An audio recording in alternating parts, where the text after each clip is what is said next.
این گذرگاه در مرز اوکراین با لهستان است. طبق آمار اخیر سازمان ملل متحد، پناهنده های اوکراینی که اکثریت زنان و کودکانند بعد حمله نظامی روسیه به لهستان فرار کردند. برای عبور مرز بسیاری ها چند روز منتظر میمانند.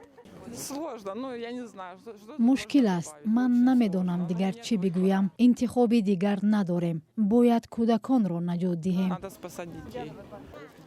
حامیان حقوق هنوز از آغاز تجاوز روسیه در اوکراین پناهنده ها را از خطر گرفتار شوی به دام فریب قاچاقچیان انسان آگاه میکنند. خطر بیشبه زیاد شده است. بیشتر از همه زنانی که با کودکان از مرز میگذرند آسیب پذیرند. هم از نگاه اقتصادی و هم از نگاه روانی. آدمان را در چنین حالت استفاده کردن خیلی آسان است. حامی حقوق یولیا انیسووا میگوید که قاچاق انسان معمولا از استثمار جنسی و شهوانی عبارت است. پلیس لهستان علاقه 2 حالت تجاوز پناهنده ها را به قید گرفته است. برای پیشگیری از این خطرها اختیاریان با زنان پناهنده کار میبرند.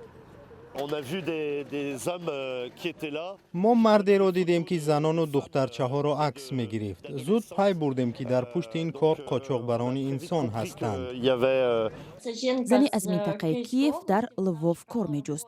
او یک اعلانی جای کار را پیدا کرده تماس گرفت. به زن کاری 2 پیشنهاد شد. باید یک نورس 15 ساله را نگاه بین می کرد.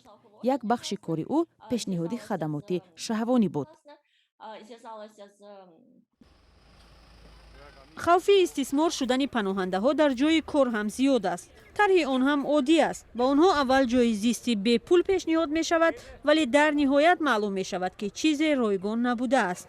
با تاکید حامیان حقوق چنین عملها غیر قانونی اند. اگر کاری پیشنهاد شود باید بر عوض آن پول پرداخت گردد. این خیلی مهم است. غیر از این، اگر امکانیت پیش آید که شما در جای کار و زندگی میکنید و همان کارفرما از شما طلب میکند در مهمانخانه یا فرم و جای دیگری کار و همزمان زندگی کنید، شما باید دانید که این حالت الکی شبهه‌ناک است.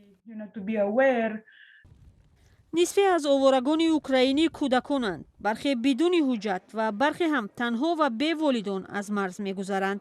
خطر به دست آدمان شبهه‌ناک و بد افتادن این کودکان خیلی زیاد است.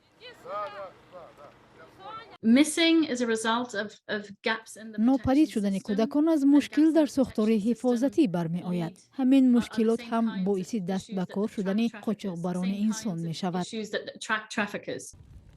سازمان کودکان ناپدید شده در اروپا از پناهنده ها خواهش می کند که درباره کودکان گم شده فوراً با آنها طریق تلفنی باوری خبر دهند. آنها همچنین از کلانسالان دعوت می کنند که در این مورد با دقت باشند و اگر طفل را در کوچه تنها و حیران دیدند زود به مقامات محلی مراجعت کنند.